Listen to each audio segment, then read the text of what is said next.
سرحد و سرحدشناسی جهان سرحد تاجیک زبان تاجیک است. تا زبان دارد وطندار است او، تا زبان دارد بسیار است او. سلام به بینندگان برنامه‌های تلویزیونی تاجیکستان. برنامه مسئولیت را منظور شما می‌گردانیم. در این برنامه صحبت داریم با سردار شعبه تنظیم اصطلاحات کمیته زبان و اصطلاحات نزد حکومت جمهوری تاجیکستان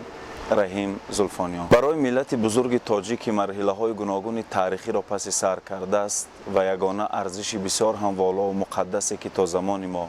علاخصوص تا زمان صاحب استقلالی حفظ و نگهبان گردیده است، این زبان تاجیکی هست. با اندیشه خود شما در جوهر این زبان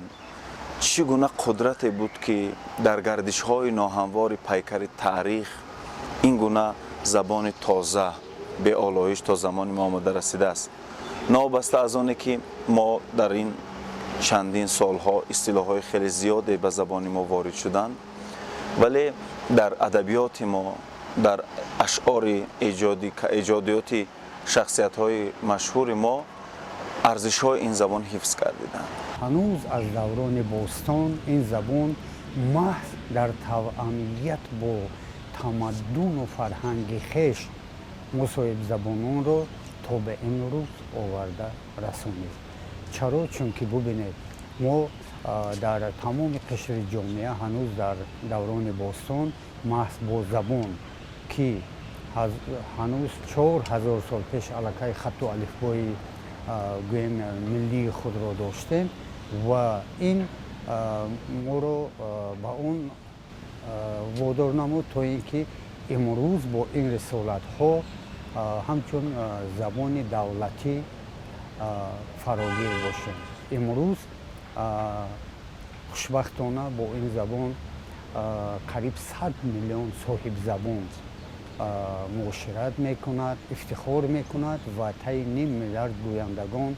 ما در روی زمین داریم که این هم باعث افتخار ماست. و این زبان ببینید از دوره تشکلیابیش در دوران سامانیان تا به امروز به هیچ یک تغییرات قریب جدی روبرو نشد. برعکس ما ببینید آثار ابو عبدالله رودکی، سخنهای پندآمیز بزرگان،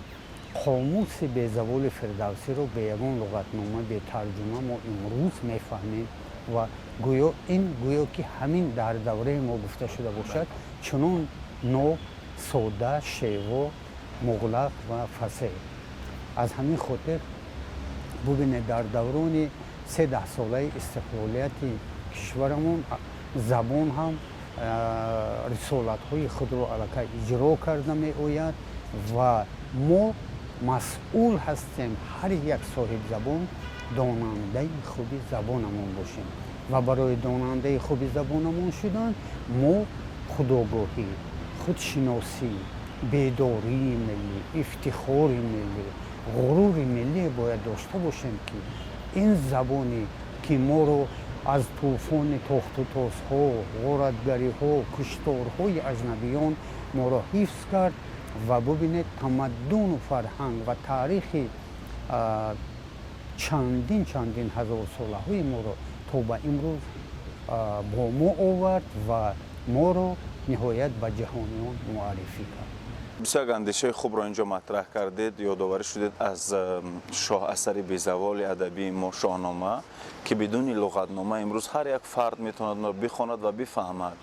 و همچنین از آثار رودکی هم که وقتی که ما میخوانیم بخندد لاله بر صحرا به سان چهره لیلا، واژه‌هایی هستند که برای همه ما فهما هستند و این از بزرگی زبان تاجیک و پاک و به آلایش نگاه داشتن آن از جانب استفاده برندگان این زبان، یعنی که پیروان این زبان و وارثان این زبان هست. کارهای خیلی زیادی علمی، اکادمیکی، تحقیقات‌های بزرگ زبانشناسان بیشتر در زمان صاحب استقلالی رواج یافت. اثرهای خیلی بزرگ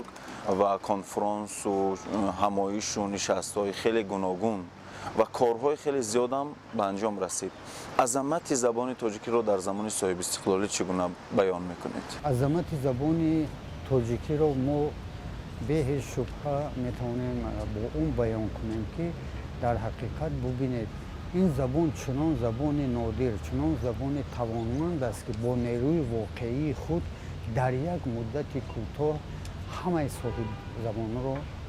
زبانانمون رو با اتحاد و به وحدت دعوت نمود و خود همین در اساس سندهای معیاری حقوقی کشور و زبان دولتی برای ماندن کارگزاری در تمام قشر جامعه که این علاقه جامعه عمل کوشید و ما به این مسئله به حل این مسئله کامیاب هم گردیدیم خود بزرگی زبان ما را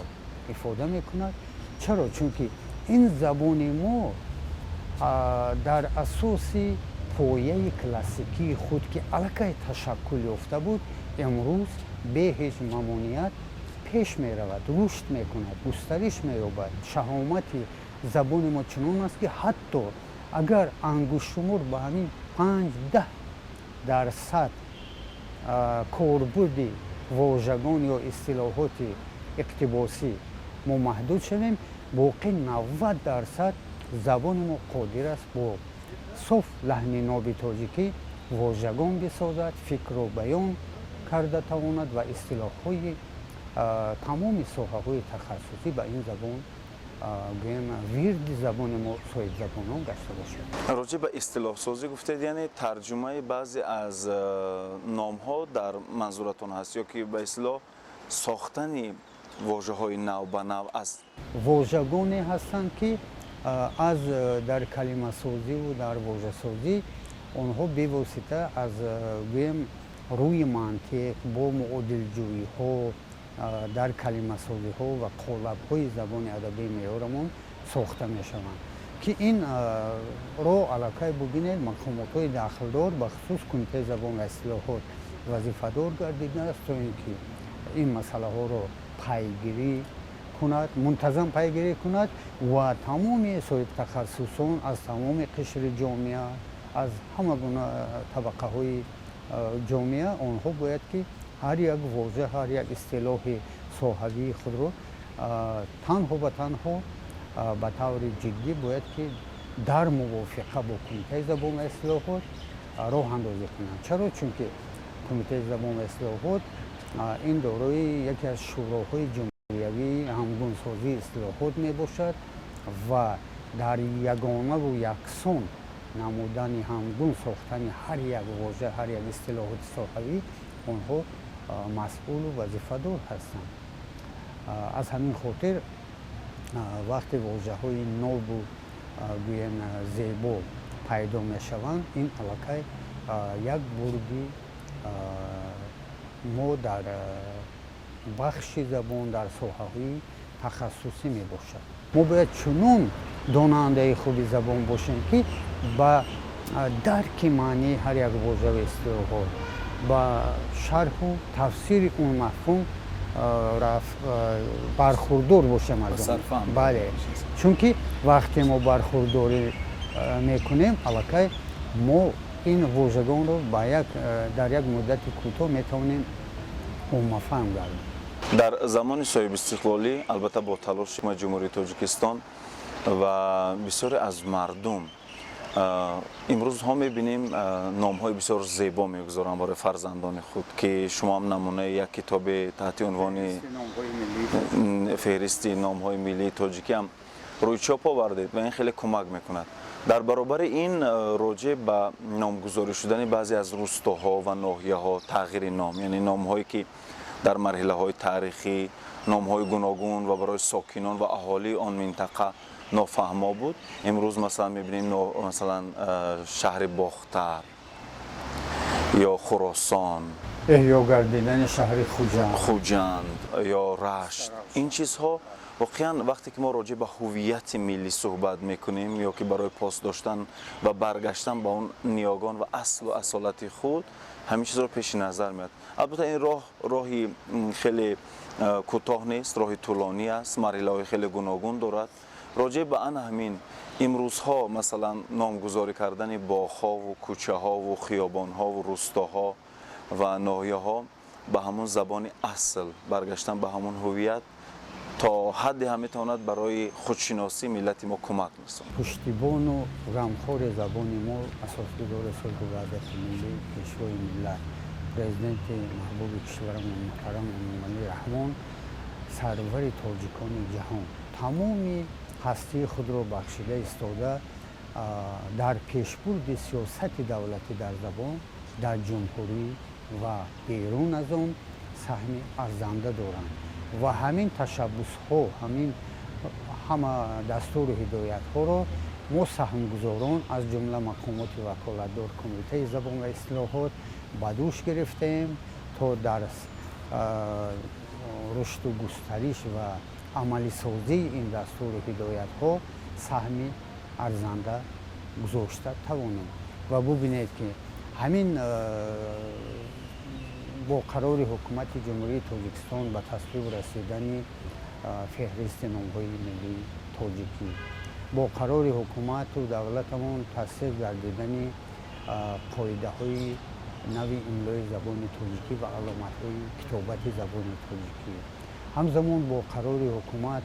کشور به تصویب رسیدن برنامه رشدی زبان دولتی برای 10 سال آخر یعنی سالهای 2020-2030 این علاقه شهادت از آن میدهد که هر یک عامل حل طلب و هر یک مشکلات و کمبودی که در رونق و رشد و گسترش زبان ما مانع ایجاد میکند ما آنها را باید پس سر کنیم برطرف کنیم و در حال آن پیشرفت باشیم و ببینید همین فهرست نام‌های ملی تاجیکی این خود یک اقدام یک تشبس است که ما را در تازه نگاه داشتن نام اشخاص نام فرزندان کودکان نوزادمان هدایت میکند و ببینید این علاقه یک پیشروی ما در این سمت است که ما از هر گونه نام‌های از معنی دور و نام‌های بیگانه و غیر معیاری باید دست کشیم و چرا؟ چون که نام زیبا، نام پرمعنا و نام صاف تاجیکی این اصالت ما، این معرفی کننده شخصیت و ملت ماست. در بابت نام‌های محل‌های اهالینشین، موضع‌های جغرافی نیز میتوان همین مسلک را گوییم توأم نمود. چرا؟ چون که ببینید تا دوران استقلال در حدود کشور ما در مرز و بوم گوییم اجدادی ما امروز با در نظر داشت خودشناسی و خودآگاهی و غرور ما با در نظر داشت گوییم باز هم پیش رونق دادن هویت ما ببینید ما علاقه با تشبس حکومت کشور در تحلیل و تحقیق متخصصان کمیته زبان و اصلاحات با جلب عالمان تاریخ شناسان باستان شناسان نامشناسان گروه های کاری تشکیل کرده هر یک نام ابیکت های جغرافی را حتی تحلیل و تحقیق نمودیم و اکنون من بعد نام های غیر معیاری که امروز گویم در گذشته نام های زیبای تاریخی و تاجیکی خود را دارا بودن احیا و برقرار میگردند. ببینید از قبیل نام های خوجان، استراوشان، رشت، باختر صدها نام علاقه تغییر نام کردند که این یعنی ما به اصالت خود به گذشته دیرینه خود گذشتیم. در عصر جهانی شوی، عصر برخورد تمدن ها، حفظ ارزش های ملی علی اساس زبان کار همگان است. چون ما میدونیم که مثلا توسط فضای مجازی واسطه های دیگر امروز ترغیب و تشویق می شود بیشتر زبان های گوناگون، ولی در برابر دانستن زبان های مختلف ما باید پیش از همه اصل و اصالت زبان مادری خود زبان تاجیکی را حفظ کنیم و این پیش از همه برمیگردد از هویت هر یک خانواده، از محیط خانواده، از پدر، مادر یعنی والدین، بعد رسالت اینجا آموزگار هست و شخصان دیگر مسئول. خب اهل ضیا، روشنفکران، روزنامه‌نگاران چی مسئولیتی را دارند در برابر حفظ و نگهداشت این زبان، یعنی که بیشتر در بین مردم ترغیب و تشویق کردن زبان تاجیکی؟ در تمام قشر جامعه باید وظیفه‌دار باشیم و مسئول به اون باشیم که худ ро ҳамчун донандаи худи забон муаррифӣ карда тавонем. Барои соҳибзабон то он ки ӯ донандаи худи забон бошад, пайваста мутолиа зарур аст. мутолиа моро хазинаи луғавии забони моро ғановатманд мегардонад, хеле бою ғанӣ месозад ва мо дар мутолиаи пайвастаи хеш аллакай гӯем як шахси баҳувият, як шахси маърифатпарвар, соҳиб маърифат, соҳиб тахассус буда метавонем ки ин аллакай бедории мо, худшиносии худогоҳии моро баръало нишон дода метавонад. дар ин ҷо метавонем ҳаминро низ қайд кунем ки маҳз донандаи худи забон будан моро ба он мебарад ва ҳидоят мекунад ки дар заминаи дониши бою забони ғановатманди миллии худ мо метавонем донандаи худи забонҳои хориҷӣ шуда тавонем. таваҷҷӯҳи давлату ҳукумати ҷумҳурии Тоҷикистон алахусус роҳбарияти олии кишвар ба забон ба тарғибу ташвиқи забони тоҷикӣ ва ҳамасола санаи 5 октябр дар тамоми минтақаҳои гуногуни Тоҷикистон ба як шукӯҳ азамати хос таҷлил намудани ҷашни забони тоҷикӣ, ин гувоҳӣ аз он медиҳад ки давлату ҳукумати ҷумҳурии Тоҷикистон паи тарғибу ташвиқи забони тоҷикӣ ҳамеша кӯшиш ба харҷ медиҳад. хуб чӣ гуна роҳу воситаҳо ба роҳ монда шудааст барои боз ҳам дар корхонаҳо, муассисаҳо тарғибу ташвиқ кардан барои омӯзиши забони тоҷикӣ? Барои он ки мо бо як умеду нияти пок, бо нигоҳи тоза ба оянда, то ин ки бо арзгузорию эҳтиром, поку бегазанд ва беолоиш нигоҳ дошта забони худро ба ворисони ояндаамон бирасонем, бубинед ғамхориҳои ҳукумат, ташаббусу иқдомҳои ҳукумат моро водор мекунад ки дар татбиқи барномаи рушди забони давлатӣ барои 10 соли охир вазифадор гардем ва масъул бошем. чаро? Чунки бубинед дар ҳамин 75 банди барномаи рушди забони давлатӣ ҳар як омилу мушкилоти ҳалталаб, ҳар як камбудии норасоӣ ки дар ҷомеа ба назар мерасиданд, имрӯз мо вазифадор ҳастем банд ба банд анҳамин пешниҳодҳои барномаи рушди забони давлатиро давра ба давра амалӣ гардонем ва амалӣ гардондани ин масъалаҳо аллакай моро ба қуллаҳои мурод хоҳад расонид. бубинед он ҷо бисёр масъалаҳои бузург мубрам дар сиёсати давлатӣ, дар пешбурди сиёсати давлатӣ дар бораи забон ва рушду густариши он нишон дода шудааст ва яке аз масъалаҳои муҳиме ки дар ҳамин барнома вуҷуд дорад, ин дар тамоми вазорати идораҳо ташкилу ба роҳ мондани давраҳои омӯзиши забони давлатӣ ва омӯзиши қоидаҳои имлои забони тоҷикӣ миёни кормандони вазорати идораҳо, ташкилоту муассисаҳо мебошад. зеро ин худ як иқдомест ки мо бо дар назардошти он ки таваҷҷӯҳи ниҳоят амиқ ва ҷиддӣ ба ин зоҳир намоем ва ана он гоҳ мо дар рушди забонамон ва барои ба ворисон расондани он ва дар арсаи ҷаҳонӣ барои ба дастовардҳои беназир комёб гаштанамон маҳз татбиқу амалисозии чунин барномаҳо ба мо кӯмаки хеле зиёд хоҳад расид. воқеан мавзӯи забони тоҷикӣ як мавзӯи бисёр доманадор аст ва дар як муддати кӯтоҳ мо наметавонем ки паҳлӯҳои гуногуни ин забонро матраҳ кунем. барои он соатҳо ҳатто камӣ мекунад, вале қатраем аз баҳр бошад. мо имрӯз дар арафаи ҷашни забони тоҷикӣ роҳ овардем ба ин мавзӯъ ва як чиз боиси хушҳолӣ аст ки рӯз то рӯз бештар аз пештар таваҷҷӯҳ мешавад ки миллати тоҷик ба забон бисёр эҳтироми хос қоил мешавад. дар забони гуфтор ҳатто дар кӯчаву хиёбонҳо мо имрӯз эҳсос мекунем ки воҷаҳои эҳтиромӣ дар забон ё масалан баъзе аз истилоҳҳоро кам ба истифода мебаранд, ба ҷои ӯ истилоҳҳои тозаи тоҷикиро истифода мебаранд ки ин албатта хидмати بسیاری از شخصان مسئول در این سمت هست. با بینندگان عزیز خاطررسان میکنیم که صحبت داشتیم با سردار شعبه تنظیم اصطلاحات کمیته زبان و اصطلاحات نزد حکومت جمهوری تاجیکستان رحیم زلفانیان. در همین جا برنامه ما با پایان میرسد. برنامه‌های دیگری تلویزیون تاجیکستان ادامه دارند. ما را همراه باشید.